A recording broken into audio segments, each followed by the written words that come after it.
दीर्घ श्वास 3दा घ्यायचा आहे.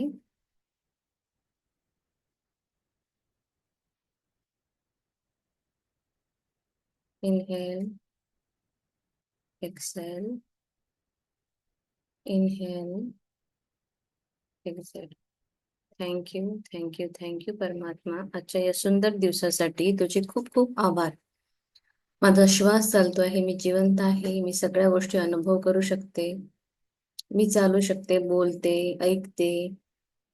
आजचा दिवस हा चैतन्य, आदर, प्रेम, सद्भावना, सर्वोत्तम आणि सर्वोत्कृष्ट दिवस आहे. माझ्या आई वडिलांसाठी धन्यवाद, ज्यांनी मला पालन पोषण केलं, वाढवलं. माझ्या सासू सासऱ्यांसाठी धन्यवाद, माझ्या नवऱ्यासाठी धन्यवाद, माझ्या मुलीसाठी धन्यवाद. धन्यवाद पंचतत्वांसाठी, पाण्यासाठी धन्यवाद, जे आमच्या शरीरामध्ये ऑक्सिजन निर्माण करतं. धरती मातेसाठी धन्यवाद, जे आम्हाला सतत ग्राउंडेड राहायला शिकवते. सूर्यप्रकाश अग्नी देवतेसाठी धन्यवाद, जे आमच्यामध्ये चैतन्य निर्माण करते. वायूसाठी धन्यवाद, जे आमच्या शरीरामध्ये श्वासाद्वारे आम्हाला जिवंत ठेवतं. आकाश तत्वासाठी धन्यवाद, जे आम्हाला स्पेस असल्यामुळं नवीन नवीन गोष्टी ग्रहण करण्यामध्ये मदत करतं.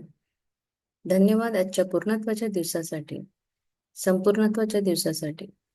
आश्चर्यामागून आश्चर्यकारक आणि चमत्कारामागे चमत्कार अशी छान छान गोष्टी माझ्या आयुष्यामध्ये रोज घडत आहेत. माझ्यामध्ये दैवी प्रेमाचा संचार होत आहे आणि त्यामुळे ज्यांनी मला दुखवलं त्यांना माफ करते आणि ज्यांच्याकडून मी ज्यांना दुखवलं आहे त्यांना मी माफी मागते. धन्यवाद सर्व स्नेहसंबंधांसाठी, धन्यवाद माझ्या नातेवाईकांसाठी, धन्यवाद माझ्याजवळ असलेल्या भरपूर प्रमाणामध्ये प्रचंड प्रमाणात असलेल्या धनसाठ्यासाठी खूप खूप धन्यवाद. धन्यवाद, धन्यवाद, धन्यवाद. मी पद्मपदम भाग्यशाली आहे. परमात्माचा सदा साथ माझ्या सोबत आहे. मी परमेश्वराची अतिशय लाडकी संतान आहे. माझा परमेश्वर माझ्या सोबत रोज असतो. माझं प्रत्येक कार्य हे यश आणि कीर्ती घेऊनच येतं. ज्याही कार्याला मी हात लावेल ते सोनं बनतं. मी खूप भाग्यवान आहे, कर्तृत्ववान आहे आणि परमेश्वराची मी लाडकी संतान आहे. माझा परमेश्वर माझ्या सतत सोबत असतो. धन्यवाद परमेश्वरा, मला हे सुंदर जीवन देण्यासाठी. धन्यवाद, धन्यवाद, धन्यवाद. मी धनाचं चुंबक आहे. मी पैशावर खूप प्रेम करते. पैसा माझ्यावर त्याहूनही जास्त प्रेम करतो. धन्यवाद, धन्यवाद, धन्यवाद. मला यश आणि कीर्ती देण्यासाठी धन्यवाद. मी खूप खूप भाग्यवान आहे. माझं शरीर सुदृढ आहे. माझ्या शरीरातला प्रत्येक अवयव हा अतिशय छान रीतीने काम करत आहे. धन्यवाद, धन्यवाद, धन्यवाद. धरती मातेला वंदन करायचं आहे. आपल्या आतमध्ये असलेल्या परमात्म्याला वंदन करून आजचा आपण दिवस करूया. सगळ्यांना माझं दंडवत प्रणाम आणि thank you so much for joining. Sir आपल्याला सांगतील की थॉट्स कसे थिंग्स बनतात. सो एक छोटस ते तुम्हाला समजून सांगतील की कसे आपले विचार एक विद्युत विचारासारखे सगळीकडे म्हणजे आपण जे म्हणतो ना की अवचेतन मन कसं काम करतं किंवा लॉ ऑफ अट्रॅक्शन कसं काम करतं, तर यासाठी आपल्याला सर व्यवस्थित समजून सांगतील आणि सगळ्यांनी ऐका म्हणजे कळेल की एक छोटासा विचार किंवा आपले फिलिंग्स व्हायब्रेशन कसं काम करतात. Okay, thank you so much. Over to Subhash Kaneri ji. Thank you so much.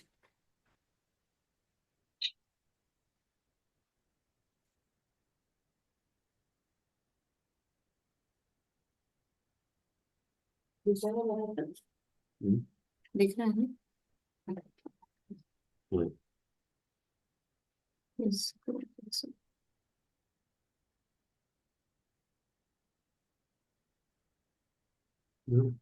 या बोलो ना. ठीक है. Good morning to all. Good morning. Good morning, sir. Good morning, sir.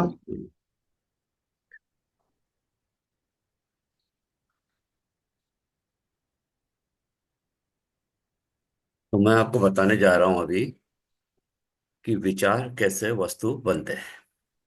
ठीक है. तो ये सब विचार कैसे वस्तु बनते हैं? तो हमारे विचार ही सब कुछ होते हैं। अब कैसे होते हैं विचार? एक नथिंग बट फ्रीक्वेंसी, एक पैटर्न फ्रीक्वेंसी है एक। अब विचारों को पूरी तरह एक एनर्जी देना रहता है। विचारों में अपनी किसे कहते हैं फोकस्ड विचार, फोकस्ड थॉट, फोकस्ड इंटेंशन। तो विचार सबसे पहले लेंगे कि हम जो विचार करते हैं, विचार किसका करते हैं? जो हमें चाहिए। तो वो डिले होता है। और डिले क्यों होता है वो? और हमें जो प्राप्त करना है, अपने जो सपने हमें पूरे करने हैं, उसको विचारों को किस तरह कंसंट्रेट करना है, विचारों को किस तरह हैंडल करना है। तो विचार जो है अपने, ये इलेक्ट्रिसिटी के जैसे होते हैं। कैसे होते हैं ये? इलेक्ट्रिसिटी के जैसे। अब इलेक्ट्रिसिटी मीन्स, इलेक्ट्रिसिटी को अगर छू ले कोई, तो क्या होता है उसको? कुछ भी हो सकता है। फिर डिपेंड करता है कितना वोल्टेज था उसमें, कितना इंटेंशन था, कितना पावर था, क्योंकि शॉक लग जाएगा। तो जिस तरह इलेक्ट्रिसिटी को छूने से मतलब उसको, और वही इलेक्ट्रिसिटी हमारे लिए क्या चलती है? फैन चलता है, गीजर चलता है, उसी से अपना मिक्सर चलता है। मतलब प्रत्येक कार्य जो होता है इलेक्ट्रिसिटी से होता है, अगर प्रॉपरली उसको हैंडल किया जाए तो। अगर प्रॉपरली नहीं किए तो वही दुष्परिणाम उसके हमें मिलते हैं। तो उसी तरह इलेक्ट्रिसिटी की तरह ही अपने विचार भी है। हमारे विचार हमें बनाते भी है और हमें बिगाड़ते भी है। तो विचारों को कैसे किया जाए कि हमारे अच्छा उपयोग कर सके उसको? तो जैसे सबसे पहली चीज बताना चाहूंगा कि अब पुरानी यादों में, अपने बहुत पास्ट में, अपने भूतकाल में, भूतकाल की जो हमें यादें रहती है, वो हमारे ब्रेन में आते रहती है। और कोई भी एक इंसिडेंट बचपन से लेकर अभी तक जो भी हुआ, जो नेगेटिव होता है, वो नेगेटिव बार बार हमें सतत हमें याद दिलाता है या याद आता है। और हम कि मनुष्य क्या सोचता है, ये ऐसा नहीं हुआ होता तो आज मैं ऐसा अच्छा होता, या ये घटना घटित नहीं होती तो ये ऐसा होता, या कहीं कुछ कहीं ऐसा कि एम्ब्रेसिंग फील कर रहा है व्यक्ति, कुछ हुआ, इंसल्ट हो गई कोई, तो उसी इंसिडेंट को याद करते रहता है। और एनर्जी उसी में व्यतीत होते रहती, स्पेंड होती है अपनी एनर्जी। अपनी एनर्जी कैसे स्पेंड होती है? जैसे सपोज एक पानी का नल है, ठीक है, एक पाइप दे रहे हैं अपन, सपोज कि आप गार्डन में पानी दे रहे हो, है ना। नल से एक प्लास्टिक का पाइप लगा के उसको पानी आगे पौधों में दे रहे हो। अगर उसमें बहुत सारे छेद हो जाए, बहुत सारे छिद्र हो जाए उस पाइप में, तो क्या होगा? जितना पानी उस नल से वहां आ रहा है स्टार्टिंग में, उतना एंड में नहीं मिलेगा, क्योंकि उसके छिद्र होने से वो पानी वहीं पे 50%, या डिपेंड करता है छिद्र कितना बड़ा है, पानी उसी में वेस्ट हो जाएगा और आगे उतना पानी नहीं मिल पाएगा। तो जो हमें आगे जो पर्पस है पानी का, उसमें टाइम लगेगा। अब कितना टाइम लगेगा हमें नहीं पता। तो जितनी एनर्जी इधर वेस्ट होगी उतना ही ज्यादा टाइम उधर लगेगा। तो क्या करना है? उसे उस एनर्जी को रोकना है। अब रोकना कैसे है? कि अतीत की यादों में नहीं जाना है। अतीत की यादें, जो भी पुरानी यादें है, उसको भूलना होगा। ये डिफिकल्ट टास्क होता है, पर एवरीथिंग इज पॉसिबल।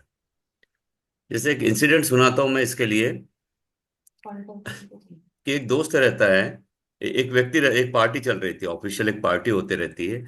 वहां पर सभी अपने फॉर्मल ड्रेस में आते हैं। एक व्यक्ति भोजन की प्लेट लेता है और आगे चलता है, पर वो स्लिप होके पूरा भोजन की प्लेट उसके ऊपर गिर जाती है। तो उसका कोट खराब हो जाता है, उसका पैंट खराब हो जाता है, और बहुत लोग हंसने लगते हैं, उसके कलीग बहुत हंसते, बहुत हंसते, बहुत हंसते। और ये इंसिडेंट ऐसा इम्पेक्ट कर जाता है उसके ब्रेन में कि वो निकल नहीं पाता, वो बार बार वही सोचता, और अपने किसी भी कार्य में, किसी भी काम में फोकस नहीं हो पाता, क्योंकि उसको वो याद सताती है कि यार उस दिन ऐसा हुआ, सब लोग हंस रहे थे, मैं कितना अच्छा दिख रहा था, मैं कितना अच्छा ड्रेस कोट पहना था, सूट पहना था। अब ऐसे 2-3 दिन बीत जाते हैं, लेकिन वो रात को भी उसको नींद नहीं आती, वही इंसिडेंट बार बार बार बार रिकॉल होते रहता है उसको। तो वो व्यक्ति फिर एक ज्ञानी व्यक्ति के पास जाता है, सज्जन व्यक्ति के पास, कि ये मेरे साथ इंसिडेंट हुआ, मैं इसको भूल नहीं पा रहा हूँ, क्या करूं। तो वो उसको समझाते हैं उस याद को कैसे उसे ओवरकम करना, कैसे बाहर आना। वो इस तरह से समझाते हैं, बोले अगर तुम उसको 1 रुपए देते, कुछ पैसे देते, माचिस ले आओ बोले बाजू की दुकान से उसको समझाने के लिए, तो माचिस लेने जाता है वो। तो दुकान से पूछता है कितने रुपए की माचिस, तो कहता है 10 रुपए की। तो ये कहता व्यक्ति, यार 10 रुपए कैसे, 1 रुपए में मैजिक बॉक्स आता है, तुम 10 रुपए ले रहे हो, ये नहीं, ये गलत है। मैं दूसरी दुकान में आता है, और दूसरी दुकान वाला कहता 8 रुपए। तो तब भी नहीं लेता, वो वापस से अपने उस सज्जन व्यक्ति के पास आ जाता है। कहते यार तो कह रहे कि वो एक 50 पैसे की माचिस आती है मैच बॉक्स, 1 रुपए ज्यादा ज्यादा मैक्सिमम, लेकिन बोला 10 रुपीज, 10 टाइम्स, नहीं इसकी वैल्यू इतनी नहीं है। वो वापस आ जाता है और उसने ज्ञानी व्यक्ति को सुनाता है। तो ज्ञानी व्यक्ति कहते हैं अच्छा कि तुमने नहीं खरीदे। अब बोले यही इंसिडेंट तुम्हारे लाइफ का है, कि तुमने मैच बॉक्स इसलिए नहीं खरीदे क्योंकि इसकी वैल्यू तुम्हारे हिसाब से 50 पैसे थी, तुम 1 रुपए देने को तैयार थे, लेकिन वो 10 रुपए मांग रहा है, तो तुमने नहीं दिया उसको, क्योंकि उसकी वैल्यू उतनी नहीं है।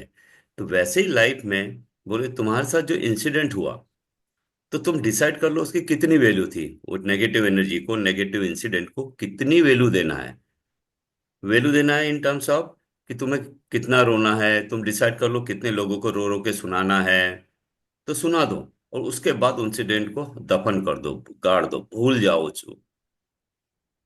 तो हर दिन वही वही एक को सुनाया, फिर दूसरे दिन एक को सुनाया, फिर एक मिला। बोले डिसाइड कर लो कितने लोगों को सुन के तुम्हें शांति मिलेगी। 2 दिन, 4 दिन, 5 दिन, कितने दिन रोना है उस इंसिडेंट के ऊपर, रो लो, और उसके बाद उसको कभी याद मत करो दोबारा।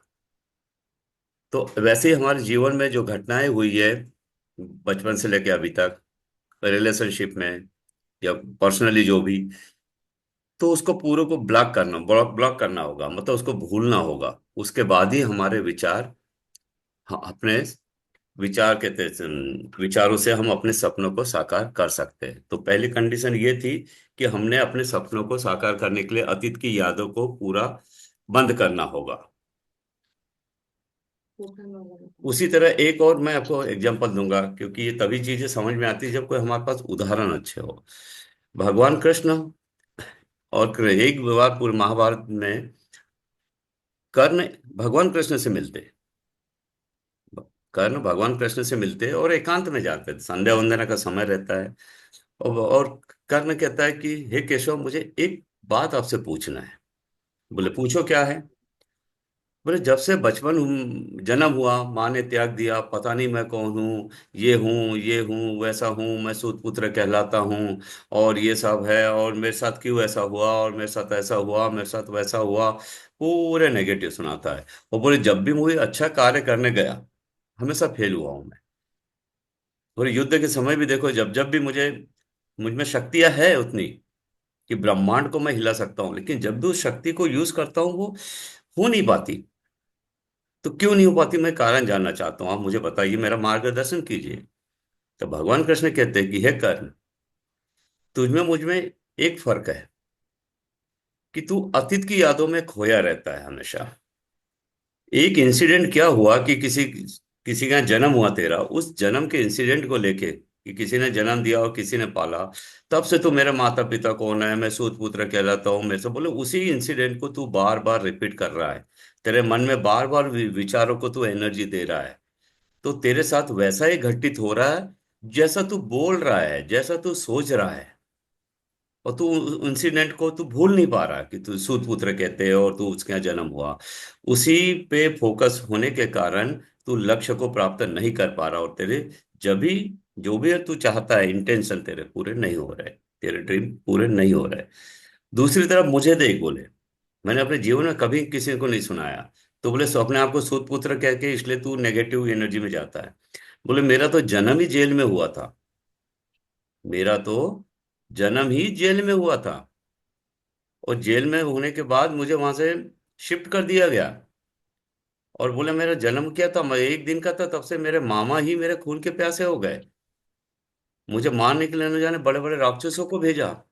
मैं कैसे डरते वरते वहां कैसे रहा। और वहां भी क्या करता था बोले, मैं जिनके यहाँ रहा था, जिनके यहाँ मुझे रिलोकेट किया गया था, सुबह उठते से गाय को लेकर जंगल में चराने जाता था। एक तरफ जेल में जन्म हुआ, दूसरी तरफ गाय को चराने जा रहा हूँ, तीसरी तरफ वो बड़े बड़े राक्षस मारने आ रहे हैं, उससे बचना है मुझे। तो बोले मैंने कभी नहीं सुना है, मैं कभी इसको एनर्जी नहीं दिया कि जन्म कहाँ हुआ और क्यों हुआ, महलों में क्यों नहीं हुआ। तो मोरल ऑफ द स्टोरी भगवान कृष्ण ये कहना चाहते कि अतीत की यादों को भूल जाओ, उसको रिपीट मत करो, उसको एनर्जी मत दो। एनर्जी क्या, क्वांटम फील्ड वाला। हम्म। अब उसी तरह एक और चीज रहती है, उसी तरह एक और चीज कि ये तो हुआ अपने साथ इंसिडेंट। दूसरा, अतीत की यादें ऐसे कि अपने ईर्ष्या घृणा किसी से अपनी नहीं जमती, रिलेशनशिप में ब्रेकडाउन होता है। और ब्रेकडाउन हम भूल भी जा, ऐसा लगता है हमें भूल जाते हैं, लेकिन बहुत सारी चीजें हमारे मस्तिष्क में मेमोरी के रूप में स्टोर हो जाती है। तो इसके ऊपर से एक छोटी सी फिर से एक कहानी सुनाता हूँ, फिर आगे क्वांटम फील्ड के बारे में आपको बताऊं, विचार से विचार सपने कैसे साकार होते हैं। अब दो भाई रहते हैं। एक बड़ा भाई छोटे भाई को 3 लाख रुपए उधार छोटे भाई को मनी की आवश्यकता होती है, तो 3 लाख रुपए वो छोटे भाई को देता है। कौन? बड़ा भाई। अब वो काम होने के बाद जो छोटा भाई उसको रिटर्न नहीं करता, काम हो गया है, ऐसा नहीं कि छोटे भाई के पास पैसा नहीं है, उसका पैसा है, पर रिटर्न रिटर्न नहीं कर रहा है। इसके कारण दोनों के संबंध में मतभेद हो जाता है। अब वही घटना घटित हो गई, काम बहुत हो गया, अब सब अपने अपने इसमें लगे हुए, तो बड़ा भाई के पास सब सेटल है, वेल सेटल्ड है वो भी, पर ध्यान करता है, उसकी इच्छा रहती है कि मैं ध्यान मेडिटेशन करके कुछ अध्यात्म में करूँ। तो अध्यात्म में उसका ध्यान नहीं लगता, जब भी मेडिटेशन करने बैठता है उसका ध्यान नहीं लग पाता। फिर वो एक सज्जन व्यक्ति के पास जाता है कि मेरा ध्यान क्यों नहीं लग रहा है, मेरे पास सब कुछ है, किसी चीज की कमी नहीं है, लेकिन जब भी ध्यान करने बैठता हूँ तो मेरा ध्यान होता ही नहीं, मेडिटेशन होता ही नहीं, क्यों? वो कहते हैं किसी के साथ तुम्हारी कुछ शत्रुता है या किसी के साथ तुम्हारा झगड़ा हुआ है कभी? वो कहता है कभी कुछ नहीं हुआ। बोले सोचो सोचो सोचो। फिर वो बताता है कि हाँ, एक बार मेरे छोटे भाई को मैंने 3 लाख रुपए दिया था, तो उसमें मतभेद हुआ था। हाँ बस, बोले वही वो गुरु पकड़ लेता है। बोले उसी वही एक ब्लॉक बन के तुम्हारे ब्रेन में, तुम्हारे मस्तिष्क में बैठ चुका है, तुम्हें वो निकालना होगा। और निकालने का इसकी विधि, उसका तरीका यह है कि बोले तुम्हें एक मिठाई का डब्बा लो, स्वीट बॉक्स लो, और अपने छोटे भाई के पास जाओ, उसको दो और उससे क्षमा मांगो कि यार जो भी हम दोनों के बीच में हुआ, बातचीत बंद हुई, तू मैं हुई, मैं उसके लिए जिम्मेदार हूँ और मैं क्षमा मांगता हूँ तुमसे, मुझे क्षमा कर दो। तो वो गुस्सा आता, बोले यार मैं गलती उसकी है, उसने पैसे नहीं दिया रिटर्न और मैं उससे माफी मांगूंगा, मैं बड़ा भाई हूँ उसका। बोले देखो, तुम इस समय पेशेंट हो, मैं डॉक्टर हूँ, तुम मेरे पास आए, तुमने मुझे फी दी है, मैंने तुम्हें एक मेडिसिन बताया, अब खाना है नहीं खाना तुम्हारी मर्जी, ठीक होना है नहीं होना तुम्हारी मर्जी, क्योंकि मैं लेबोरेटरी टेस्ट किया, ये पाया गया, तो तुम्हें ऐसा करना होगा। फिर होता ठीक है, जाता हूँ। वो बड़ा भाई छोटे भाई के यहाँ जाता है लंच के टाइम पे, और स्वीट बॉक्स देता है, उनका भतीजा आता है, कहता है ताऊ जी आ गए, ताऊ जी आ गए, इस तरह से होता है, वो भी लंच लेता है। अब और भी क्षमा मांगता है, कहता है छोटे, माँ क्षमा मांगता हूँ तुझसे कि जो कुछ भी हुआ शायद मैं ही जिम्मेदार था, और जो हम दोनों भाइयों के बीच में मतभेद हुआ। वो कहता नहीं नहीं भैया, ऐसी बात नहीं, गलती मेरी थी, आप बड़े हो, आप कैसे क्षमा मांग सकते हो? गलती तो मेरी थी कि मैंने आपसे पैसे लिया था और उसके बाद आपसे बात ही नहीं किया, मैंने ही बंद कर दिया। तो अंदर जाता है और पैसे लाके 3 लाख रुपए बड़े भाई के हाथों में रख देता। बड़े भाई कहता मैं नहीं लूंगा ये पैसे, पैसे के लिए तो आया ही नहीं हूं, मैं क्षमा मांगने आया हूँ। तो वो छोटा भाई कहता कि नहीं नहीं, अगर आपने नहीं लिए तो मैं ये समझूंगा आपने मुझे क्षमा नहीं किए। तो क्या कहता है ठीक है, तो बड़ा भाई 3 लाख रुपए लेता है, 1 लाख रुपए उसी की पत्नी को यानी अपने बहू को दे देता है, छोटे भाई की पत्नी को, एक उसके बेटे को, और 1 लाख उसकी बेटी को, 3 लाख रुपए वहीं दे देता है। उसके बाद वो वहां से निकल जाता है, संबंध अच्छे हो जाते हैं और अपना मेडिटेशन में वो सक्सेस हो जाता है, फिर मेडिटेशन कर पाता है। अब होता क्या है, जाने अनजाने में हमारे मस्तिष्क में हमने बहुत सारी चीजें पाल रखे हैं।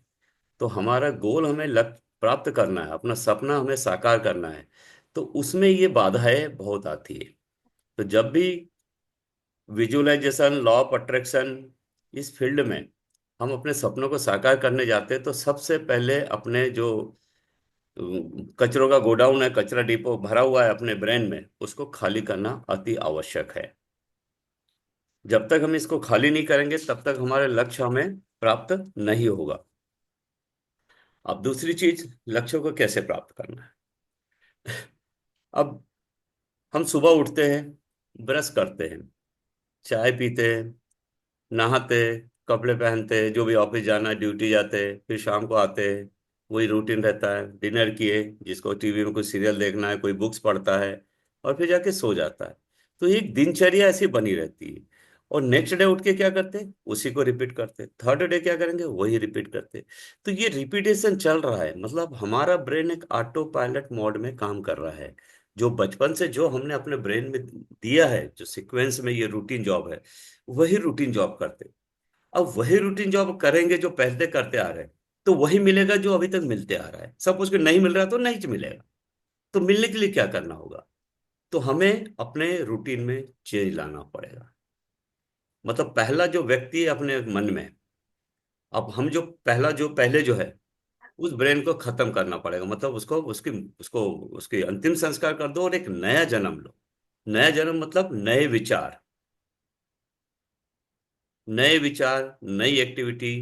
क्योंकि आपको नया प्राप्त करना है, तो नया प्राप्त करना है तो आपको नया बनना पड़ेगा, नया मस्तिष्क, नया विचार। जब हम नया बन जाते तो चीजें अपनी तरफ आने लगती है। अब ये मस्तिष्क जैसे बताया था कि अपने विचार जो इलेक्ट्रिसिटी की तरह है, वही इलेक्ट्रिसिटी हमको पंखे की तरह, हवा भी, पंखा चला के हवा भी देती है, उसी को छू लो तो डेंजर भी है।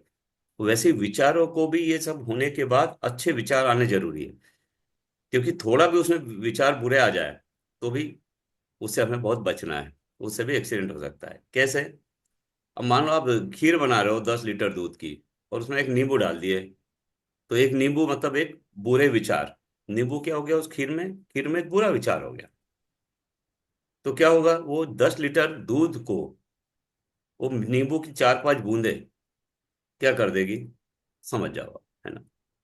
तो हम कई बार अच्छे विचार लाते हैं, लेकिन एक बुरे विचार के कारण फिर से बहुत पीछे चले जाते हैं। 10 कदम आगे तो 10 कदम पीछे नहीं, 10 कदम आगे तो 100 कदम पीछे चले जाते हैं। क्योंकि वो नेगेटिव इंसिडेंट बन जाता है, और फिर से हम वो कहते हैं, अरे 10 लीटर दूध क्यों हो गया, मेरा ऐसा हुआ, मेरा ऐसा हुआ, मैं तो 1 महीने से वो कर रहा हूँ, मैं तो 2 महीने से वो कर रहा हूँ, मेरे ये नहीं हो रहा। पर कैसे होगा, उसमें नींबू की बूंद भी डालते जा रहे हैं। तो मस्तिष्क की शुद्धि, विचारों की शुद्धि, विचारों में शुद्धता अति आवश्यक है। ठीक है। तो हमें विचार चेंज करने कैसे करने होंगे? अब जब हम विचार करते हैं, तो विचार एक फ्रिक्वेंसी है। विचार क्या है? एक फ्रिक्वेंसी है। फ्रीक्वेंसी ठीक उसी तरह जैसे आप टेलीविजन देखते हैं, टीवी देखते हैं, और रिमोट आपके पास है। तो आप रिमोट में चैनल बदलते हो, तो एक्चुअली चैनल में क्या बदलते हो? चैनल चैनल में उसका फ्रीक्वेंसी पैटर्न रहता है। उनकी फ्रीक्वेंसी रहती है, रिमोट की फ्रीक्वेंसी और टीवी की फ्रीक्वेंसी। क्योंकि एक रिमोट, जिस टीवी का रिमोट है उसी टीवी में चलता है, क्योंकि दोनों की फ्रीक्वेंसी ट्यूनिंग रहती है।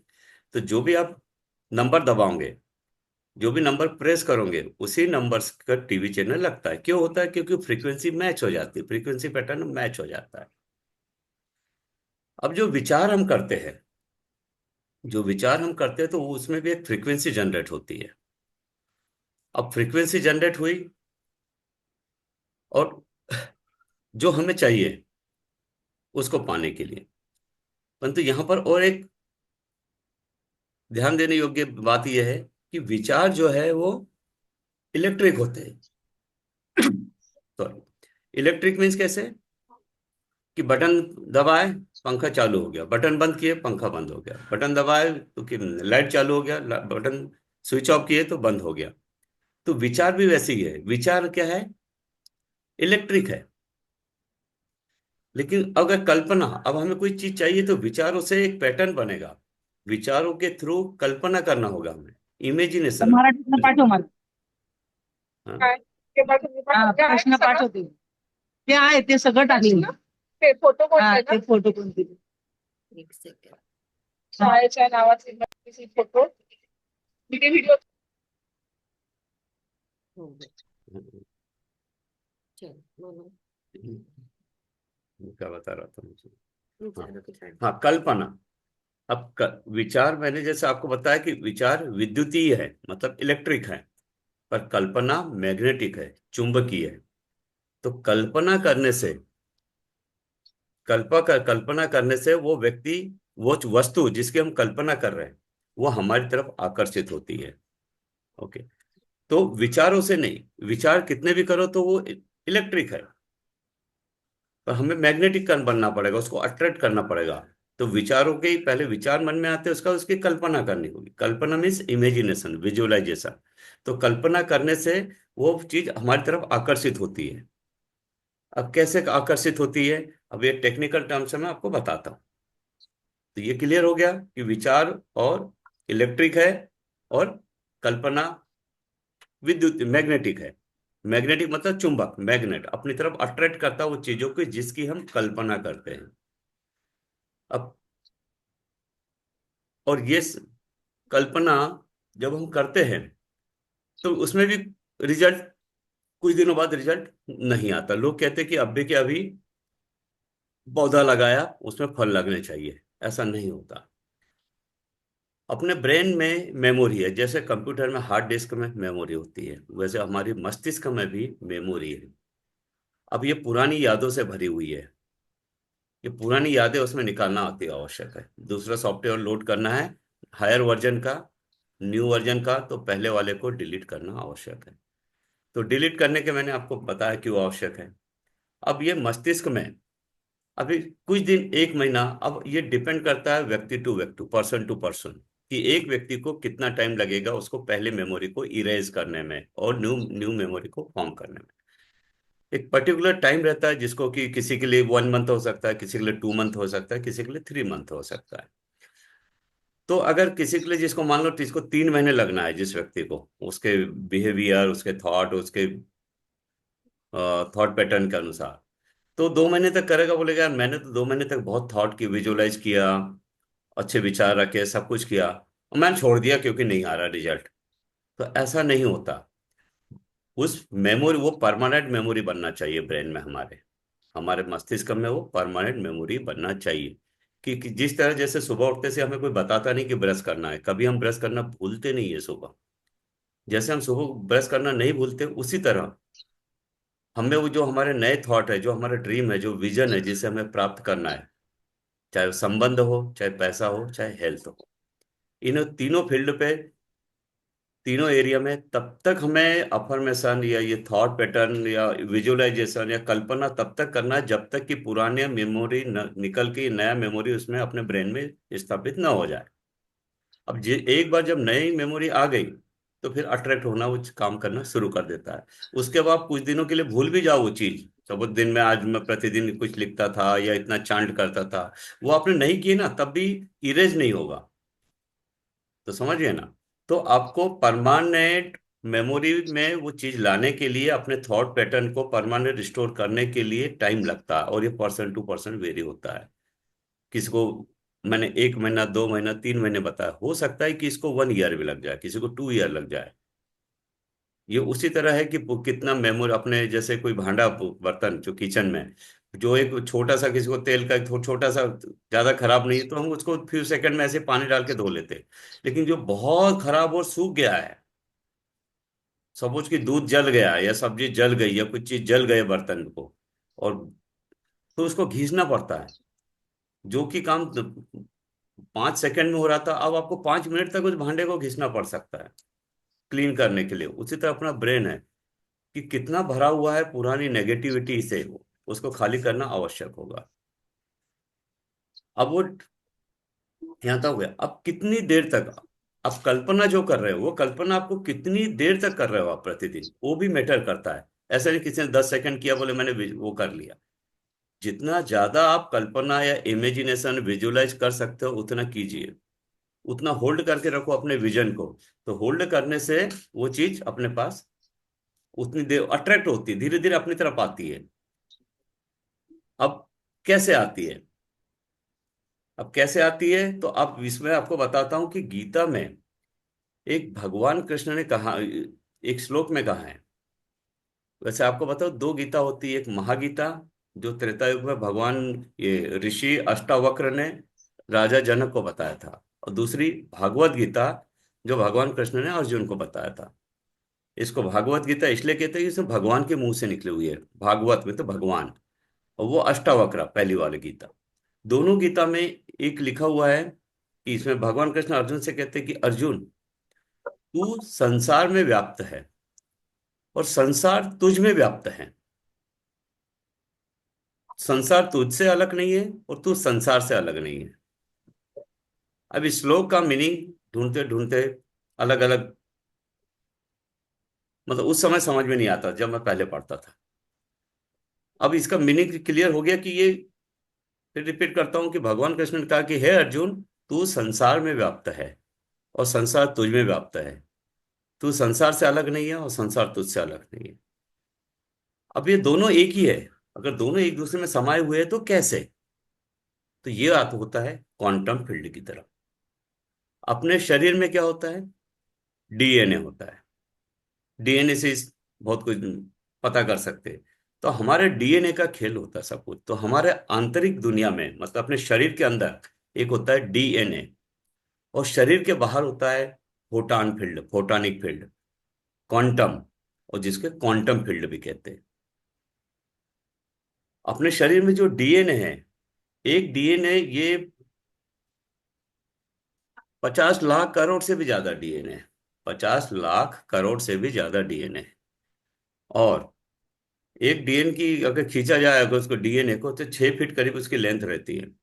तो प्रत्येक इतने डीएनए है कि कई लाख बार यहाँ से सूर्य की डिस्टेंस, सूर्य पे जाके नीचे आ सकते हैं। इतनी लंबाई, इतनी लेंथ हो सकती है टोटल डीएनए की अपने।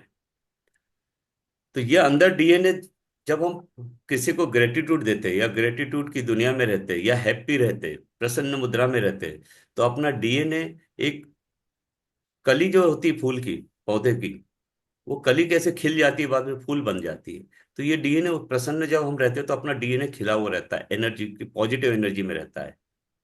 और जब हम सैड रहते हैं या फिर निंदा करते किसी की, ईर्ष्या करते, ज्वेलेसी करते, है ना, तो उस समय हमारा डीएनए, जैसे कली कैसे खिल जाती है जिसको पानी नहीं मिलता और पौधा मुरझा जाता है, जिस तरह पौधा मुरझा जाता है वैसे ही अपना डीएनए भी मुरझा जाता है।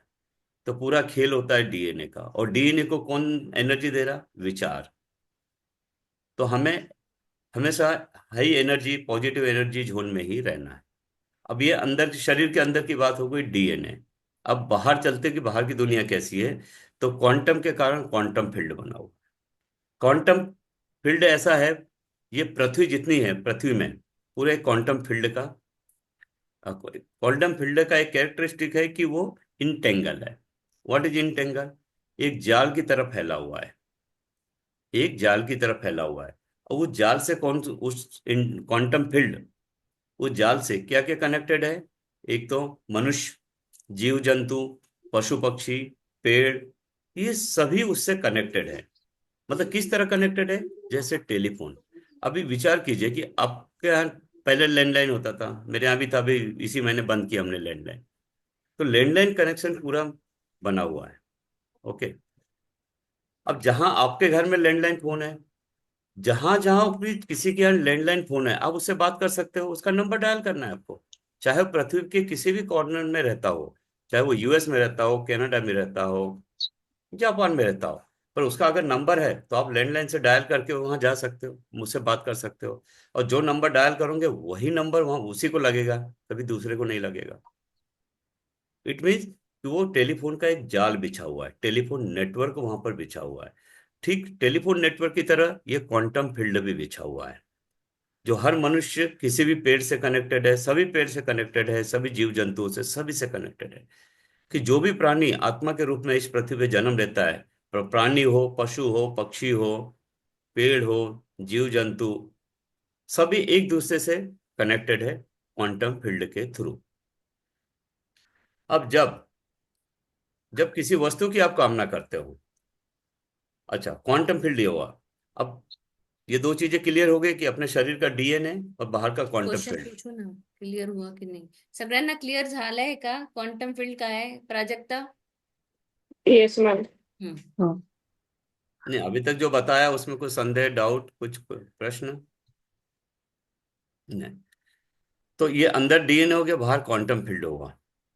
और एक चीज होती है, अपने इसमें कहा गया है सनातन में कि कण कण में भगवान है। अब कण कण में भगवान है, ये तो बचपन से सुना मैंने, पिक्चर भी कहीं देखा था, गाने भी बने इस पे। परंतु कण कण में भगवान कैसे है? तो मैं आपको बता दूं, मैं भारत इलेक्ट्रॉनिक्स में जॉब करता हूँ और मेरा क्या, मेरा बैकग्राउंड इलेक्ट्रॉनिक्स है। ओके। वो चीज नहीं बतानी चाहिए, सीक्रेट रहती है। हाँ। तो क्या जो जितनी भी वस्तुएं हैं, each and every body each and every body emits radiation. आपका टेबल है, वो एक रेडिएशन एमिट कर रहा है। चेयर है, वो कुछ एमिट कर रही है रेडिएशन। हम है, कुछ कर रहे हैं। ऐसा प्रत्येक वस्तु, वस्तु, मनुष्य, जीव जंतु सभी एक रेडिएशन, एक मतलब फ्रीक्वेंसी है। रेडिएशन क्या, एक फ्रीक्वेंसी, वो एमिट कर, रेडिएशन का मतलब वैसे एमिट करना और रेडिएशन एमिट करना, जैसे भी समझो आप। ओके। अब ये कैसे हो, ये मैं खुद उसको रेडिएशन को कैच किया हूं, कैप्चर किया हूं, एक इंस्ट्रूमेंट की तरह, एक इंस्ट्रूमेंट की के थ्रू। तो मैं उसको बता सकता हूँ। क्लियर हुआ है? अब हमारी बॉडी है, वो भी एमिट कर रही है रेडिएशन, टेबल भी कर रहा है, चेयर भी कर रही है, मतलब कण कण में एक ही पैटर्न हो रहा है सब जगह। इसी के लिए, इसी पे बेस्ड वो कण कण में भगवान है वो फंडाया था। अब किसकी फ्रीक्वेंसी क्या है, किसका पैटर्न अलग अलग है, कैसा है। अब टेबल का जो पैटर्न है, जो फ्रीक्वेंसी जो एमिट कर रहा, वो एक कांस्टेंट रहेगा, क्योंकि वो एक वस्तु है। पर हम अपना थॉट पैटर्न बदल सकते हैं। हम अपना फ्रीक्वेंसी, हमारी फ्रीक्वेंसी हैप्पी जोन में, पॉजिटिव जोन में जाने का हम बदल सकते हैं। अब अब हमें जिस वस्तु की, अब आ जाते हैं सपनों को साकार करने की कुंजी थ्रू क्वांटम फील्ड। अब मैंने आपको फिर रिपीट कर रहा हूं, ये चीज टेक्निकल है थोड़ी, इसलिए कि क्वांटम फील्ड इंटेंगल है। इंटेंगल मतलब एक जाल की तरह पृथ्वी पे पूरा फैला हुआ है। मतलब समुद्र के प्राणी भी आ जाते हैं उसके अंदर, समुद्र के प्राणी भी आ जाते हैं। और इसी क्वांटम फील्ड के थ्रू हम किसी से भी कनेक्ट कर सकते हैं, किसी से भी बात कर सकते हैं, और किसी को भी मैसेज दे सकते हैं। कि पहले टेलीफोन नहीं था, लेकिन कई लोग अपनी क्वांटम फील्ड के थ्रू ही कम्युनिकेट करते थे। क्वांटम फील्ड मतलब एक नेटवर्क है, वो टेलीफोन वायर है। क्वांटम फील्ड क्या है, टेलीफोन वायर है। तो हमको उसके विचारों के थ्रू उसको कंडक्ट करना पड़ेगा। अपने विचार, जो विचार, जो कल्पना कर रहे हैं। सपोज कोई आप कल्पना कर रहे हैं एक अच्छे सुंदर घर की। अब एक सुंदर घर कैसा चाहिए, कौन से एरिया में चाहिए, ये उसने डिसाइड कर लिया व्यक्ति ने। अब वो क्या करेगा, सतत उसकी कल्पना करेगा। कल्पना करने से क्या होगा, वो फ्रीक्वेंसी बैंड, वो क्वांटम, वो पैटर्न, फ्रीक्वेंसी पैटर्न वो जनरेट करेगा। और उधर भी वो, मैंने जैसे आपको आगे बताया कि प्रत्येक वस्तु भी रेडिएशन मतलब फ्रीक्वेंसी एमिट करती है, रेगुलर कंटिन्यूअस। तो वो हमारी फ्रीक्वेंसी और उसकी फ्रीक्वेंसी मैच हो जाती हो, और जितनी देर तक और जितने समय हम उसको कल्पना करेंगे उस वस्तु की, वो हमारी तरफ आकर्षित होने लगती है। क्योंकि कनेक्शन कैसे होता है, क्वांटम फील्ड के थ्रू उसको पैटर्न मिल जाता है। और वो जितनी बार, जितने जल्दी, अब अपना इंटेंशन, अपने एनर्जी कितनी है। अगर हम अतीत की यादों में खोए तो एनर्जी लीकेज होगी।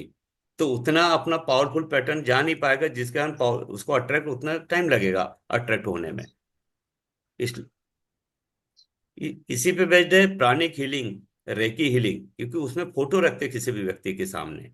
अगर किसी व्यक्ति को हील करना है या रिलेशनशिप में ब्रेकडाउन है, तो उसको भी क्वांटम फील्ड के थ्रू मैसेज भेज के क्लियर करते हैं। तो पर उस व्यक्ति की फोटो सामने होनी चाहिए। अगर फोटो नहीं भी है और हम उसको चेहरा याद है, तो उसका चेहरा सामने लाके विजुलाइज करके हम उसको हील कर सकते हैं, या हमारे संबंध पहले से अच्छे कर सकते हैं, उसमें सुधार ला सकते हैं।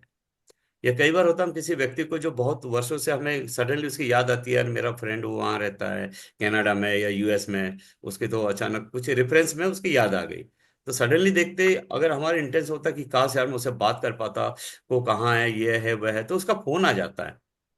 बचपन से ऐसी घटनाएं अगर मैं याद करता हूँ तो मुझे बहुत सारी घटनाएं याद आती है। तब मैं इसे कोरिलेट कर पाता हूँ कि हाँ, मैंने याद किया, क्वांटम फील्ड के थ्रू कम्युनिकेशन हुआ, उसके ब्रेन में गया, और उसके ब्रेन ने, उसको याद आया, उसको भी पैटर्न आता है कौन याद कर रहा, तो वो फोन कर देता है तुरंत।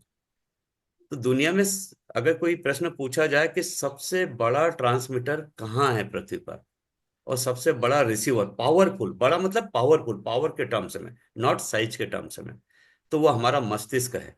ये दुनिया में सबसे ज्यादा पावरफुल है कि ये ट्रांसमिट भी करता है और रिसीव भी करता है। तो इस प्रॉपर जो हम ट्रांसमिट करेंगे वही हमें प्राप्त होगा। अब क्वांटम फील्ड की में एक और लागू होती है एक चीज, उसको कहते हैं न्यूटन का नियम। न्यूटन के नियम में हिंदी मीडियम में पढ़ा, तो उसमें कहते हैं प्रत्येक क्रिया के विपरीत प्रतिक्रिया होती है।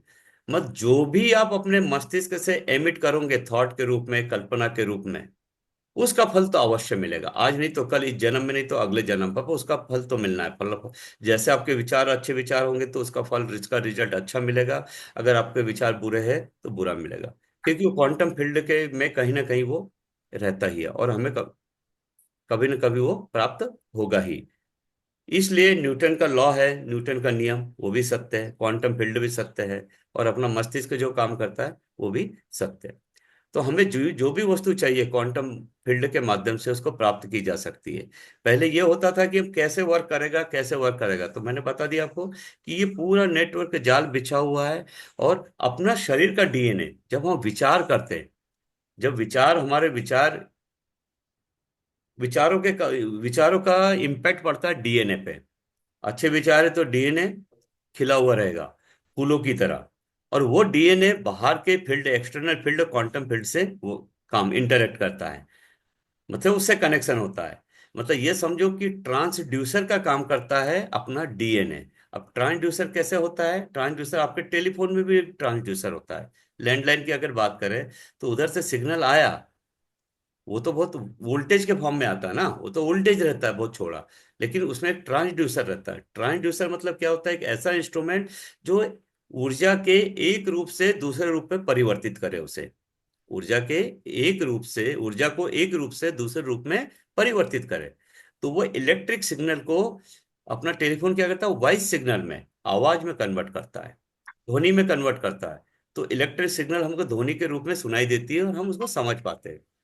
लेकिन जब हम इधर से बोलते हैं तो हमारी ध्वनि को फिर वो सिग्नल क्या, ट्रांसड्यूसर क्या करता है टेलीफोन का? हमारी ध्वनि को, अपनी आवाज को इलेक्ट्रिक सिग्नल में कन्वर्ट करता है। फिर दूसरे एंड पे जाके फिर वो इलेक्ट्रिक सिग्नल अगेन ध्वनि में कन्वर्ट होता है, मतलब आवाज में कन्वर्ट होता है। तो ट्रांसड्यूसर का काम करते हैं, हर जगह ट्रांसड्यूसर चाहिए। तो हम जो, हमारे जो विचार रहते हैं, विचार एक फ्रीक्वेंसी के रूप में रहते हैं, वो विचार का इम्पैक्ट डीएनए पे पड़ता है, और ये डीएनए ट्रांसड्यूसर का काम करता है।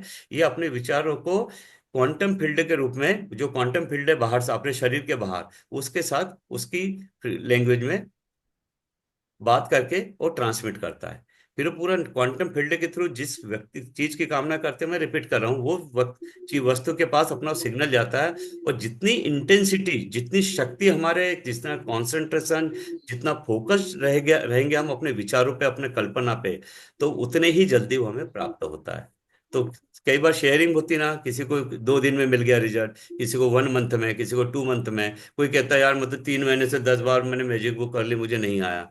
तो उसने क्या करना है? अपनी लीकेज, जो एनर्जी लीकेज हो रही अतीत की यादों में, भूतकाल में, उसको पहले इरेज करना है पूरा।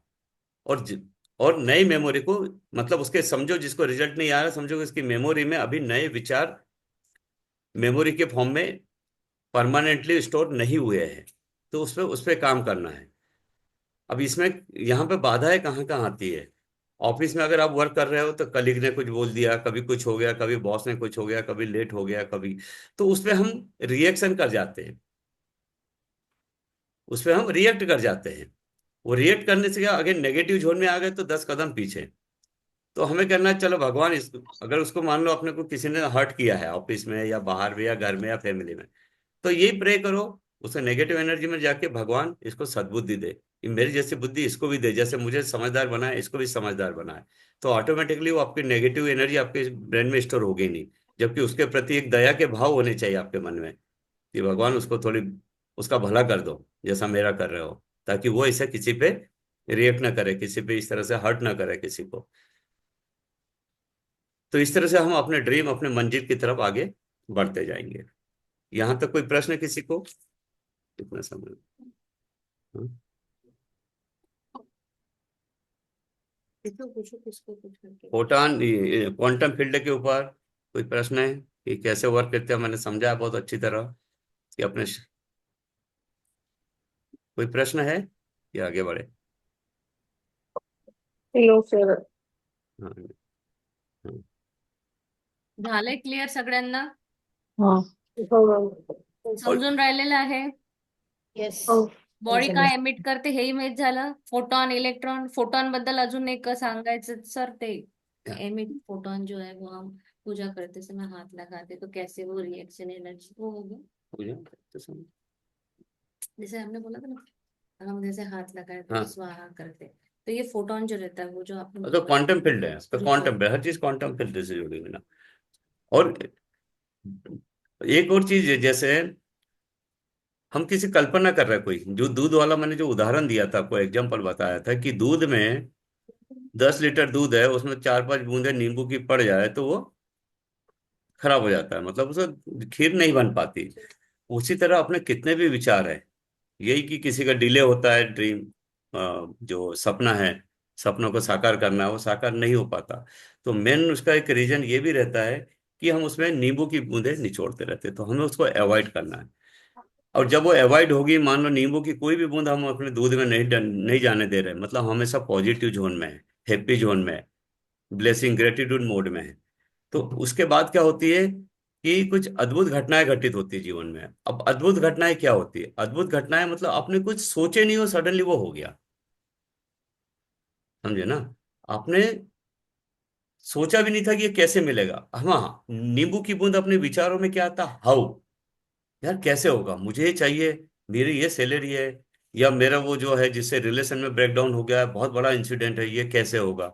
जहां पर कैसे और हाउ सोचे, समझ लो आपने दूध में नींबू निचोड़ दिया है। तो हाउ या कैसे मिले होगा, कैसे संबंध अच्छे होंगे, कैसे डिसीज ठीक होगी, ये हाउ या कैसे अगर आ गया तो फिर वो चीज नहीं होने, फिर दूध खराब होना ही है।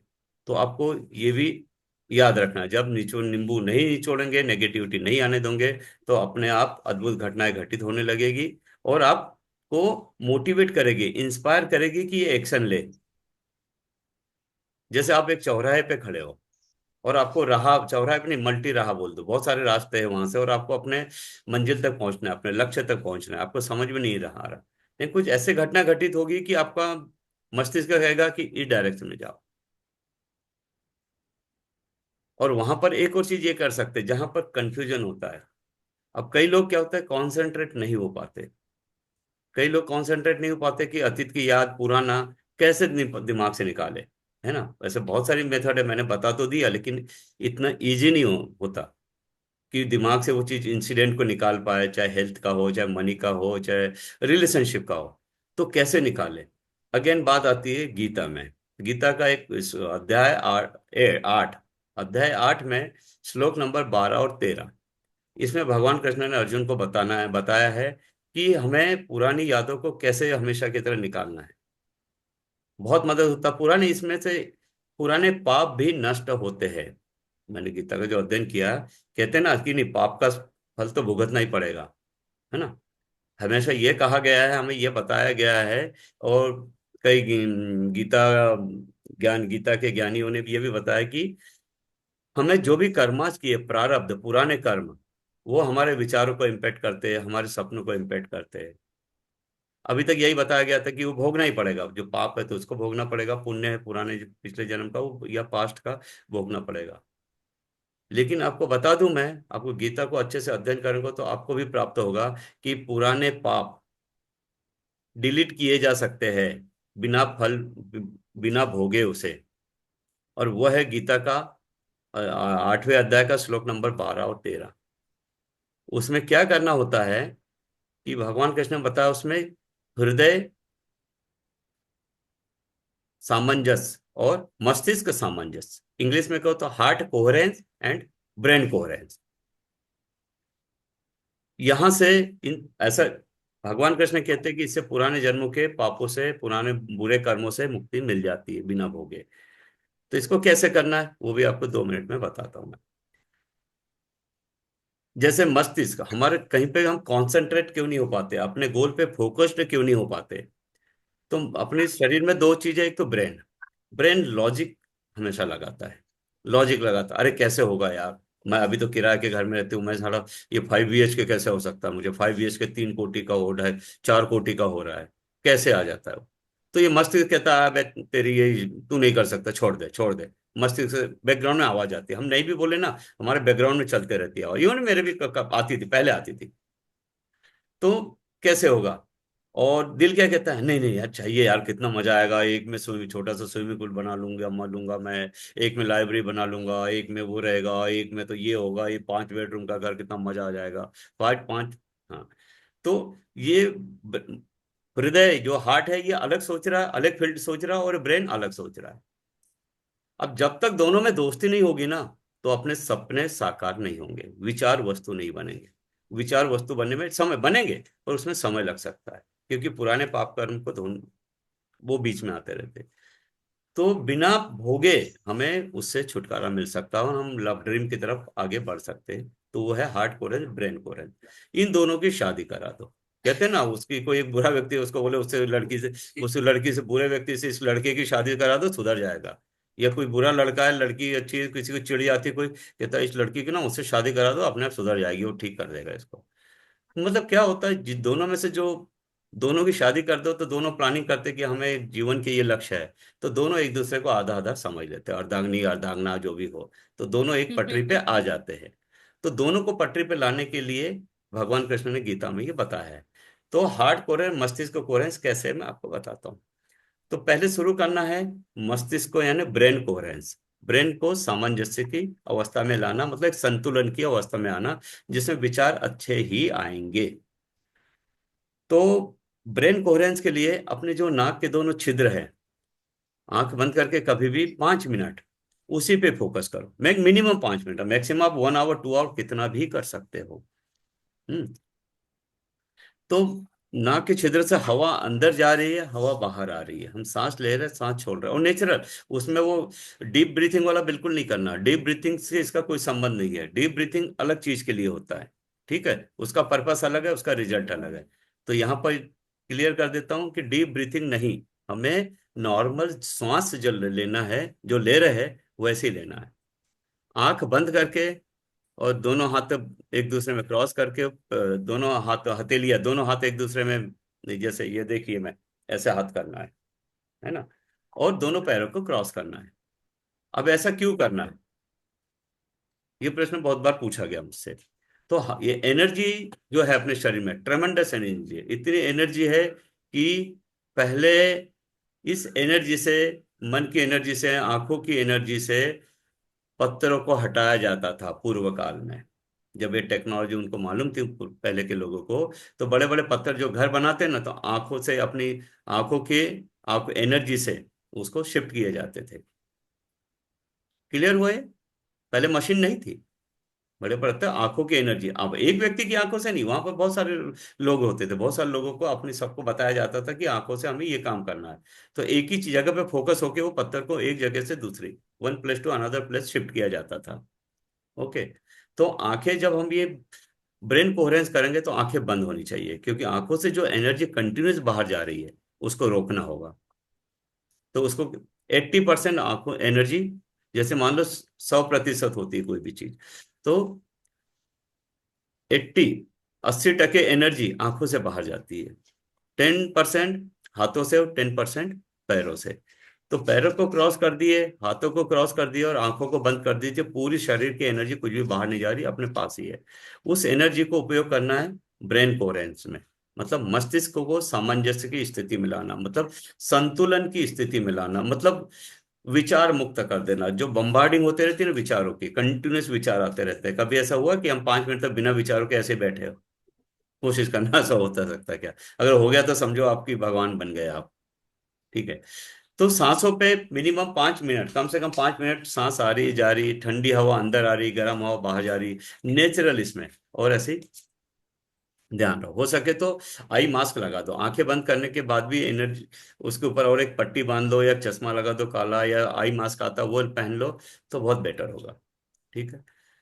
अब ये हो गया। अब ये 5 से 10 मिनट करो, या मैक्सिमम आप आधा घंटा, जितना भी आपकी मर्जी हो, जितनी शक्ति है। तो ये हो गया ब्रेन कोहेरेंस, मतलब मस्तिष्क को संतुलन की अवस्था में लाना। उसके बाद अब देखो, ये मैंने पहले बताया है कि ब्रेन कोहेरेंस करना है, पर गीता में 12वां पहले बताया है भगवान कृष्ण ने कि हार्ट कोहेरेंस। पर मैं ये पहले बता रहा हूँ, क्योंकि हम इतने बहुत बड़े भगवान के लेवल की चीज हम नहीं कर सकते। तो पहले हमें ब्रेन करना है, फिर हार्ट कोहेरेंस। हार्ट मतलब लेफ्ट साइड में अपने बाएं तरफ दिल होता है, वहां नहीं जाना है, उस दिल पे नहीं जाना, सेंटर में। लेफ्ट और राइट अपने गले गले से नीचे, ठीक, गले से नीचे जो है उस पॉइंट पे फोकस करना है, ना लेफ्ट एंड राइट, सेंटर में, जिसको हार्ट चक्र बोलते हैं। हार्ट चक्र को और कौन सा, हार्ट चक्र जो है हृदय चक्र, उसको क्या नाम है हिंदी में, और एक अनाहत चक्र। अनाहत चक्र पे कंसंट्रेट करना है आपको, कि आप ब्रीथ, सांसें तो नाक से ही लेते हैं, पर ये सब सोचो, विचार वहां ले जाओ, कंसंट्रेट, पूरी एनर्जी वहां दो कि अपने अनाहत चक्र जो है वहां से सांस ले रहे हो, और दिल अपना कैसे बढ़ रहा, छोटा हो रहा, एक्सपांड हो रहा, बढ़ रहा, कैसे, जैसे हम सांस कह रहे हैं ना, सांस आ रही जा रही, अब इस सांसों से ध्यान हटा के वहां पर ध्यान ले जाओ, अनाहत चक्र पे, यानी हृदय चक्र पे, और वहां पर कंटिन्यू ध्यान रखो कि वो कैसे सांस ले रहा, अपना धड़कता है ना, दिल कैसे धड़क रहा है सेंटर में, उस पे कॉन्सेंट्रेट करो। तो आधा टाइम ऊपर, आधा टाइम नीचे, तो 10 मिनट मिनिमम लगते हैं।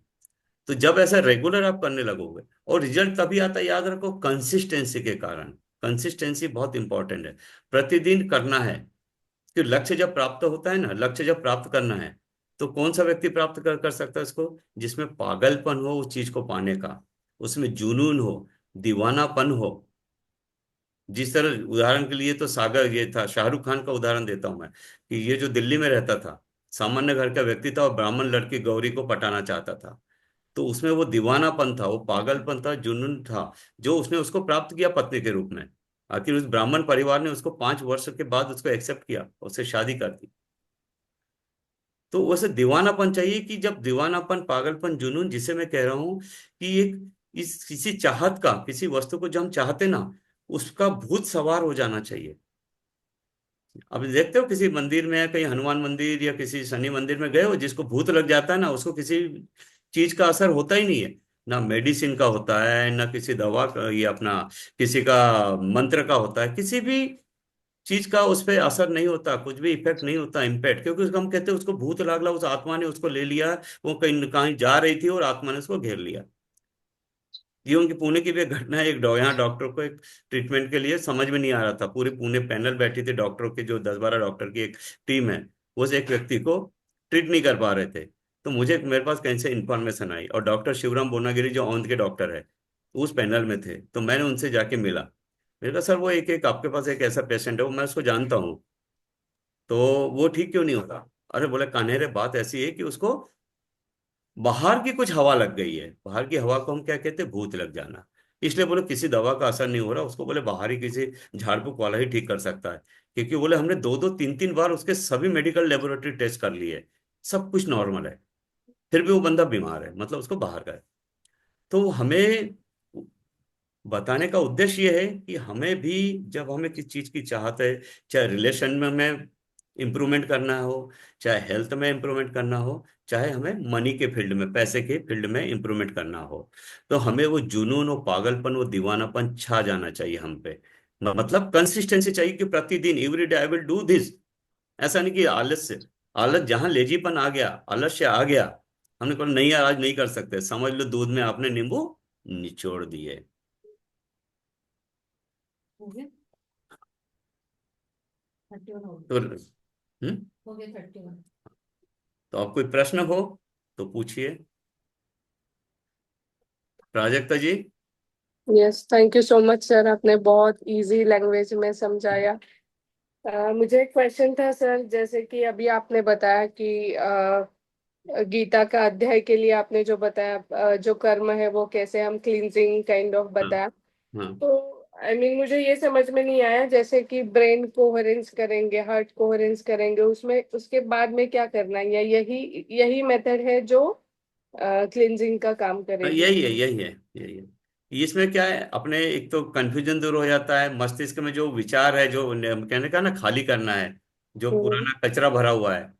अब भांडे को तो धो सकते हैं, अब इसको धोना कोई कभी सिखाया नहीं और किसको, तो वो हम्म। अपने आप धुल जाता है। समझ लो कि आप वो व्हील या निर्म क्या बोलते हैं उसको, भांडे धोने का जो साबुन होती है उसे क्लीन कर रहे हो, वो ये साबुन है उसके लिए।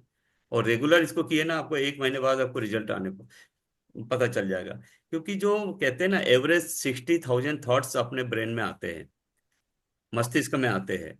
तो धीरे धीरे ये जब ये करेंगे, तो ये मुझे लगता है 60,000 से लेके 5,000 तक हम उसको ला सकते हैं। और 5000 तक रिड्यूस कर दिए उस थॉट को, तो कुछ तो चाहिए वांटेड हो गए, कुछ अनवांटेड हो गए, तो अपने इतना पीसफुल ऐसा होगा ना कि हम दुनिया में सबसे भाग्यशाली व्यक्ति हैं। वो फील ऑटोमेटिकली फीलिंग आती है। ओके।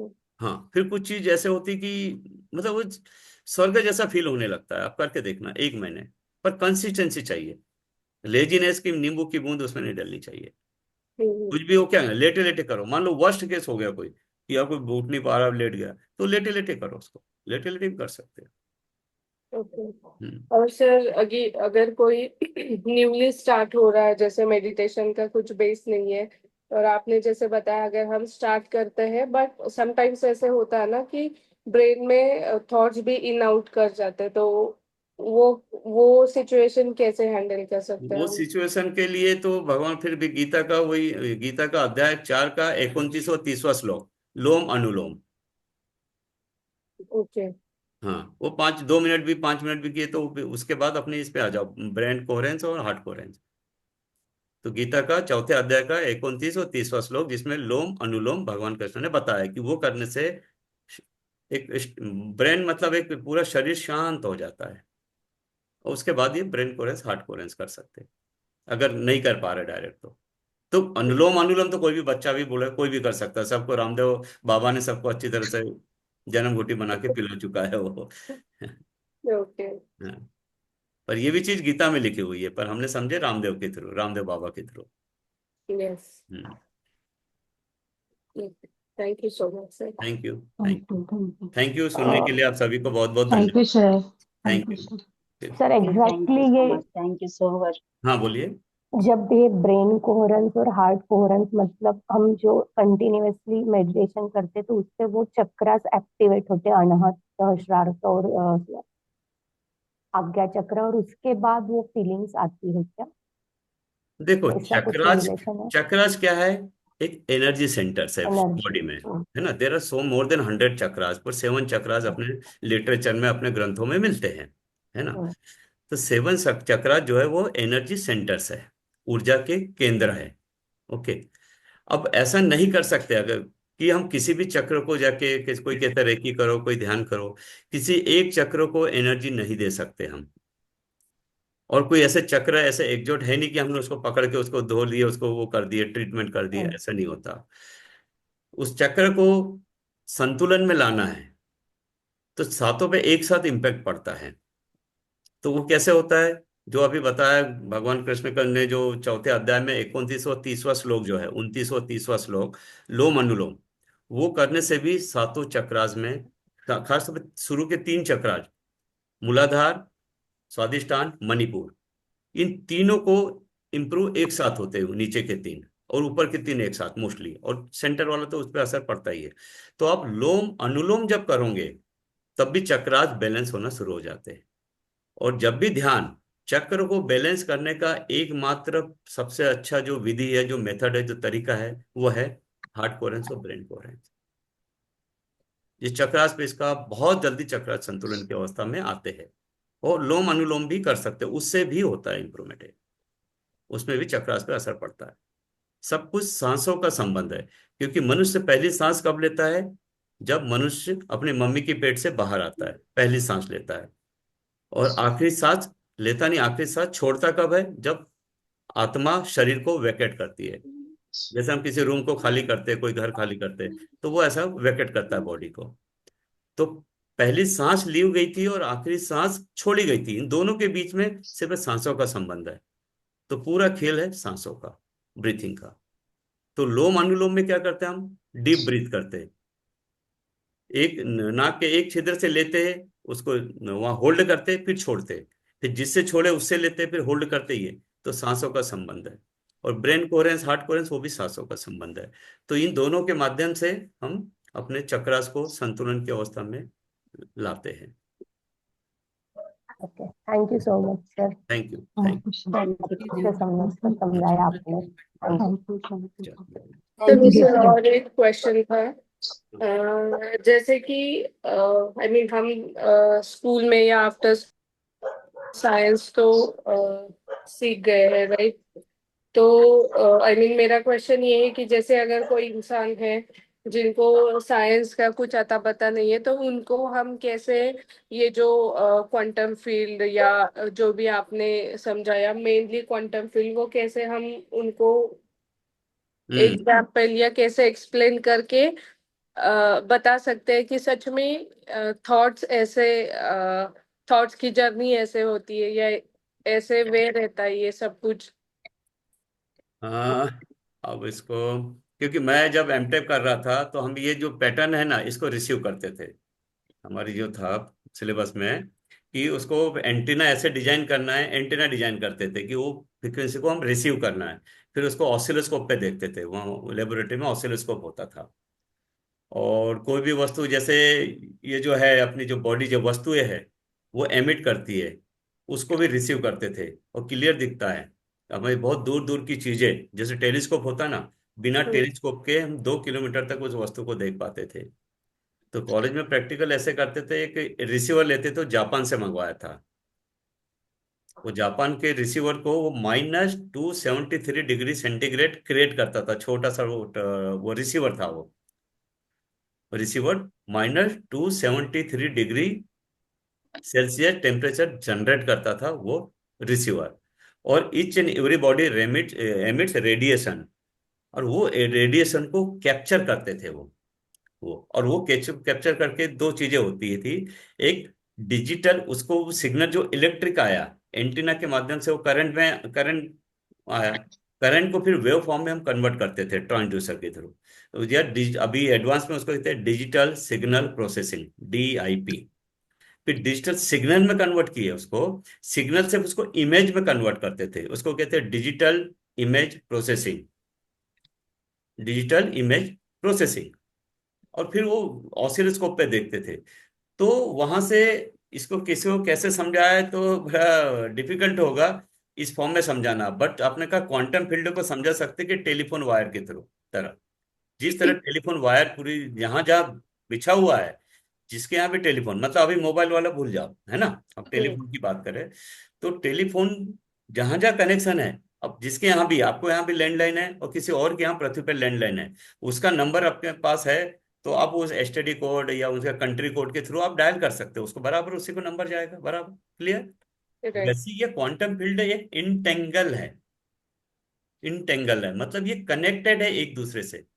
अब उसको अगर समझाना है महाराष्ट्री ने तो समझा सकते थे कि ये संत ज्ञानेश्वर ने एक भैंस को वो चांट करवाया था श्लोक, हम्म। ये मालूम है आपको। रेड अलंग। यस। हाँ, तो वो, मेडल। हाँ भैंस या जो भी था ऐसा, तो वो कैसे करवाया था, वो क्वांटम फील्ड के थ्रू ही। दोनों के बीच में क्या कनेक्शन था, बस फ्रीक्वेंसी, वहाँ ट्रांसड्यूसर लगाना था। ट्रांसड्यूसर क्या है कि मनुष्य के फ्रीक्वेंसी पैटर्न अलग है, एनिमल का अलग है।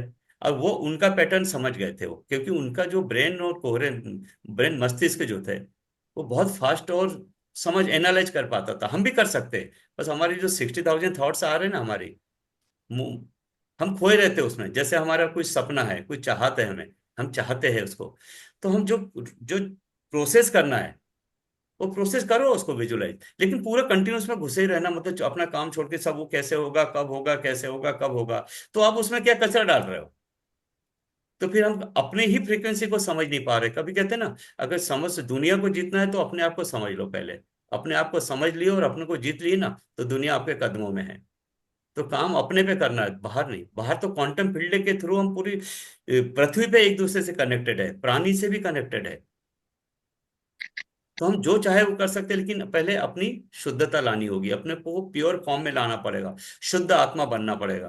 क्योंकि जन्म से लेके अपनी आत्मा पे इतना इम्पैक्ट पड़ा है, इतना इम्पैक्ट पड़ा है, हमने भी बच्चों पे किए है कि इतनी चीजें, ये नको करो, थे नको करो, ये मत करो, वो मत करो, ये ऐसा हो जाएगा, एक थप्पड़ पड़ेगा, ज्यादा समझ में आएगा तेरे को, ये नहीं दूंगी, ये नहीं दूंगा, ये मतलब क्या क्या अपने ब्रेन में स्टोर है, ये सब अगर निकल जाए तो हम उस शुद्धता को प्राप्त कर सकते हैं। और जो संत ज्ञानेश्वर ने जो उससे एनिमल से जो श्लोक पढ़वाया था, वो हम उस फ्रीक्वेंसी में, जैसे आपने सिंगर को देखे, तो जानी लीवर की बेटी या जानी लीवर, ये कई लोगों की, कई एक्टर की आवाज कैसे निकाल लेते हो। उनका वोकल कार्ड, जो गले का वोकल कार्ड तो सेम है, उसका वोकल कार्ड चेंज नहीं हो रहा। वो क्या कर रहा, वोकल कार्ड के थ्रू फ्रीक्वेंसी चेंज कर रहा है, वोकल कार्ड वही है, ठीक है ना, सिर्फ फ्रीक्वेंसी चेंज कर रहा है। जैसे अपने पास रिमोट एक ही है, लेकिन उसमें 200 चैनल हम चेंज कर सकते हैं। वो अलग अलग फ्रीक्वेंसी। तो वो फ्रीक्वेंसी उसने देखा कि जो क्या भैंस थी ना, बफेलो, रेडा रेडा। हाँ जो भी रेडा जो है, तो वो उसकी फ्रीक्वेंसी निकाला उसने, संत ज्ञानेश्वर जी ने उनकी फ्रीक्वेंसी में बात किया। तो उसको समझ में आ गई भैंस को या रेडा को। तो उसने वो मंत्र को रिपीट किया। तो काम हम पे अपने पे करना है, दूसरे पे नहीं। दूसरे पे तो अपने आप रिजल्ट आएगा। बस अपने पे काम करना है, अपने शुद्ध सोल आत्मा में जीरो जाना है लिमिट हमें। आता है इसमें। हाँ। और वैसे ही संत ज्ञानेश्वर का एक और चीज है, मैंने जो आपको बताया ना, क्वांटम फील्ड इंटेंगल है, और उससे किसी कहीं पे भी कुछ भी किया जा सकता है। वो टोटका बोलते हैं ना, जादू टोना किया उसने कर दिया, वो सच होता है। जादू टोना, अब शहर के लोग कहते हैं ना नहीं होता, होता है, नजर भी लगती है, जादू टोना भी होता है। क्योंकि वो व्यक्ति उसको नेगेटिव एनर्जी दे रहा है, और लेने वाले का ऑरा इतना कमजोर है कि वो ले भी रहा है। अगर वो अपना ऑरा, अपनी प्रोटेक्शन, अपनी दीवार, सुरक्षा दीवार इतनी इतनी पक्की बना दे, इतनी ताकतवर बना दे कि किसी की नेगेटिव एनर्जी, किसी का टोटका अपने एंटर कर ही नहीं पाएगा, कर ही नहीं पाएगा। तो वैसे ही वो संत ज्ञानेश्वर जब वो अपने दो भाई और बहन के साथ एक दीवार पे बैठे थे, और एक चांगदेव महाराज उनकी दर्शन उनसे मिलने आ रहे थे, जो 300 वर्ष उनकी आयु थी चांगदेव महाराज की। जब चांगदेव महाराज से मिलने आ रहे हैं, शेर पे बैठ के आ रहे थे, तो मुक्ता भाई, ये जो संत ज्ञानेश्वर की छोटी बहना थी, वो पूछती कि भैया हम ये तो शेर पे बैठ गए आ रहा है, हम तो दीवार पे बैठे हैं, अब क्या करें। बोले बहना देख, मैं दीवार को चलाता हूँ। तो दीवार वहां से मूव होने लगी थी। वो सत्य है, पॉसिबल है, क्योंकि उसने दीवार को भी सिग्नल दिया जो दीवार की फ्रिक्वेंसी थी, और एनर्जी के थ्रू उसने मूव करवाया वहां से संत ज्ञानेश्वर ने। आज भी संभव है, पर अपने को शुद्ध आत्मा बननी पड़ेगी। तो उसने दीवार चला दिया था, मूव होने लगी थी। पीठ गरम थी। हाँ, और एक इंसिडेंट ये भी आता है, नहीं वो इससे अलग चीज है, वो इंटरनल बात है, जो खाना बनाया था उसकी मम्मी। हाँ वो भी बता दो, इन्होंने कहा तो, अब बात आपने सुने होंगे। उन्होंने वो रोटी सेके थे ना, उनकी बहना ने उनकी पीठ पे। हम्म। अपने शरीर में जो सेल्स है, वो 50 लाख करोड़ सेल है। कितने? 50 लाख करोड़। लाख पे 5 जीरो आते हैं, करोड़ पे 7 जीरो आते हैं, तो 1 के बाद कितने हो गए? 7 और 5 12, एक के बाद 12 शून्य। इतने सेल्स है, और प्रत्येक सेल का वोल्टेज है 0.07 वोल्ट। कितना? 0.07 वोल्ट। तो 0.07 इंटू 1 के बाद 12 जीरोस, तो कितना हो जाएगा? मतलब पूरे भारतवर्ष में कई कई महीनों तक हम एनर्जी दे सकते हैं, इतना पावर सप्लाई है अपने शरीर में, इतना वोल्टेज है पूरे भारतवर्ष में। फिर से रिपीट करता हूं, अपने शरीर 10 लाख करोड़ सेल्स है, और प्रत्येक एक सेल का वोल्टेज है 0.07 वोल्ट। पुणे में तो कहता है जब तक पृथ्वी तब तक वोल्टेज खत्म ही नहीं होगा, एक व्यक्ति अगर सप्लाई देना शुरू कर दे तो, प्योर आत्मा में आके। हाँ। और ये टेक्निक थी महान देव पुरुष संत ज्ञानेश्वर के पास। वो कहती है दादा खाना कैसे बनाया, तो बोले चल रोटी रोटी सेक मेरे पीठ पे, मैं झुकता हूँ। और उन्होंने कुछ वोल्टेज वहां जनरेट कर लिया। वो आना चाहिए वो टेक्निक, वो भी संभव, एवरीथिंग इज पॉसिबल। अरे पॉसिबल, देख सोचिए ना, आप ये कल्पना कीजिए, अगर किसी को बोले यार शिवाजी नगर में आप कीर्ति को भेजो, तो ये कहेगी यार, उस पता पूछेगी ये कहाँ है वो कहाँ है। सपोज गूगल बाबा नहीं है ना, नेविगेशन नहीं है, तो वो पूछेगी ये डीप बंगला चौक कहाँ है, फिर ये मॉडल कॉलोनी कहाँ है, ऐसा पूछते हो जाएंगे। वो कहाँ है वो सोचेंगे, फिर थक के बैठ जाएंगे, फिर जूस पियेंगे यार, थोड़ा शांत रहते हैं, फिर देखते हैं एड्रेस, 10 बार एड्रेस पढ़ते हैं हम, ऐसा होता है ना। अरे प्लेन जब जाता है तो प्लेन का रास्ता वहां बताने वाला कौन होता है? वो पता है क्या? रुक के किसी से पूछ लो यार, पुणे का एयरपोर्ट किधर है। कभी किसी पायलट को सुना आपने पूछते हुए कि किसी को ढूंढ रहा है, वो क्या बता दे पुणे पुणे एयरपोर्ट का रास्ता कहाँ है? तो वो रास्ता किसने निकाला है? वो नेविगेशन किसने डिजाइन किया? मनुष्य ने। जब आसमान में वो रास्ता ढूंढ सकता है, तो उसमें कितनी शक्ति है। और किसी भी सपनों को साकार करने की कुंजी का पहला ये चीज है, जितने भी वैज्ञानिक हुए पृथ्वी पर, उन्होंने उसको कल्पना में ये कर ली कि ये हो चुका है। जिसने फैन बनाया था, पहले तो फैन पंखे नहीं थे, शिवाजी महाराज के समय देखो वो वहां पर लेडीज लोग ऐसे पंखे हिलाते रहती थी हाथ से, है ना। वो तो सबको मालूम है, शिवाजी महाराज की याद दिलाओ तो। पर आज तो ये पंखा बटन दबा, पंखा चालू, एसी चालू। ये कैसे संभव हुआ? क्योंकि किसी ने कल्पना किया। कल्पना में इमेजिनेशन किया कि मैं एक ऐसी वस्तु बनाने जा रहा हूं, ऐसा यंत्र बनाने जा रहा हूं जो अपने आप घूमेगा और हवा देगा। मतलब उसने पहले ही कल सोच लिया था कि ऐसा बनेगा, और फिर आगे कर दिया। एटम बम बम बम बनाने वाले ने पहले सोचा कि मुझे ऐसा बनाना है। जब किसने एरोप्लेन का निर्माण किया, दो भाइयों ने, राइट ने, तो राइट में उन्होंने पहले सोच लिया था कि ऐसे उड़ेगा, फिर उसके बाद उन्होंने सोचा कि रास्ता कैसे ढूंढेंगे, तो पहले सोच लिए फिर काम किए। तो उसी तरह जो हमारे जो सपने हैं, हमारे जो ड्रीम्स है, वो सोच लो कि वो पूरे हो चुके हैं और फिर उस पर काम करो। ये नहीं कि मैं सोच रहा हूँ उसके बाद पूरे होंगे, फिर कभी नहीं होगी, इस जन्म तो क्या कि 100 जन्म में नहीं होंगे। आपको फील करना पड़ेगा, एक्ट करना पड़ेगा कि हाँ, ये वो मेरा हो चुका है, और बिहेव वैसे करो। बहुत डिफिकल्ट है, लेकिन मस्तिष्क, ब्रेन कोरेंस, हार्ट कोरेंस का अगर रेगुलर करोगे 10-10 मिनट का मिनिमम, आप 1 घंटे तक भी कर सकते हो, तो उस स्थिति को प्राप्त कर सकते हैं हम। मतलब विजुअलाइज करने की हो गया, वैसे बिहेव करना है। और वही एनर्जी पैटर्न, जैसे हम सोचेंगे कि ये हो गया, मुझे ये मिल चुका है, ये संबंध अच्छे हो गए हैं, मेरा क्योर ये हो गया है, तो अपने आप वो अपना जो थॉट पैटर्न के थ्रू फ्रीक्वेंसी पैटर्न जनरेट होगा, और वो अच्छी चीज जहां कहीं भी हो, वो ऑटोमेटिक अपने शरीर में आएगी, या वस्तु है तो अपने को ऐसी अद्भुत घटनाएं घटित होगी कि हमें मार्ग बताएगी। और जब एक मार्ग पता चल गया, उस राह पे चल गए, अपने आप हो गए। फिर हम सुनाते, यार मुझे कुछ पता ही नहीं कैसे हो गया, मुझे कुछ भी नहीं मालूम था, मैं घर से निकली थी और सब चमत्कार हो गए। तो सब घटनाएं घटित अच्छी होने लगती है। तो किसी को समझाना है तो टेलीफोन वायर के थ्रू समझाना होगा, अदरवाइज उसको फोटॉन और क्वांटम फील्ड और एटम सेल्स डिफिकल्ट। क्योंकि हम यहाँ साइंस तो नहीं पढ़ा सकते ना, अभी इतने वर्षों तक किसी ने साइंस करेक्ट। पढ़ा है, तो वो उसको उसके समझ में, और डिपेंड करता है कि उसको उसकी उसकी इंटेंशन क्या है। अगर सीखना सीखना चाहता है तो इतने में समझ जाएगा टेलीफोन वायर के माध्यम से। Correct. Thank you sir. Thank you, thank Thank you, sir.